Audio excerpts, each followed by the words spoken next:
महानगरपालिकांच्या यशानंतर आता महायुतीनं ग्रामीण महाराष्ट्रातही आपलं वर्चस्व सिद्ध केलंय।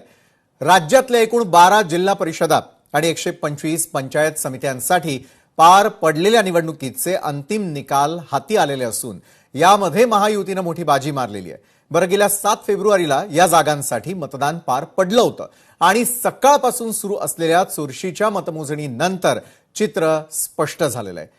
बरं, एकूण 12 जिल्हा परिषदांपैकी तब्बल 7 ठिकाणी भारतीय जनता पक्षानं आपला झेंडा फडकवत एक हाती सत्ता मिळवलेली आहे। तर उपमुख्यमंत्री एकनाथ शिंदे यांच्या नेतृत्वाखालील शिवसेनेनं 2 जागांवर विजय प्राप्त केलेला असून अजित पवार यांच्या राष्ट्रवादी काँग्रेसनंही 2 जिल्हा परिषदांवर आपलं वर्चस्व प्रस्थापित केलेलं आहे। दुसरीकडे शरद पवार यांच्या राष्ट्रवादी काँग्रेसला केवळ एका जिल्हा परिषदेवर समाधान मानावं लागलेलं आहे। पंचायत समित्यांच्या निकालातही महायुतीचंच वर्चस्व पाहायला मिळत असून विरोधकांसाठी हा मोठा धक्का मानला जातोय।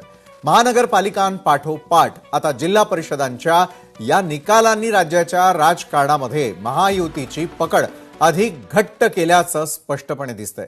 मात्र हा विजय नेमका किती मोठा आहे आणि सत्तेची ही समीकरणं कागदावर कशी दिसतात, कोणत्या पक्षानं किती गड राखलेले आहेत आणि कुणाला धोबी पछाड दिली आहे, या निवडणुकीचं संपूर्ण रिपोर्ट कार्ड आता आपण ग्राफिक्सच्या माध्यमातून सविस्तर जाणून घेणार आहोत। कुणाच्या पदरात कोणती जिल्हा परिषद गेलेली आहे पाहूयात पक्षनिहाय। पक्षनिहाय या आकडेवारीवरती जर नजर टाकली तर भाजपनं जिंकलेल्या जिल्हा परिषदा यामध्ये सिंधुदुर्ग, छत्रपती संभाजीनगर, परभणी, धाराशिव, लातूर, सातारा आणि सोलापूर यांचा समावेश आहे। तर भाजपनं जिंकलेल्या जिल्हा परिषदांवरती आपण नजर टाकलेली आहे। शिवसेनेनं जिंकलेल्या जिल्हा परिषदा आहेत 2, यामध्ये रायगड आणि रत्नागिरी यांचा मुख्य समावेश।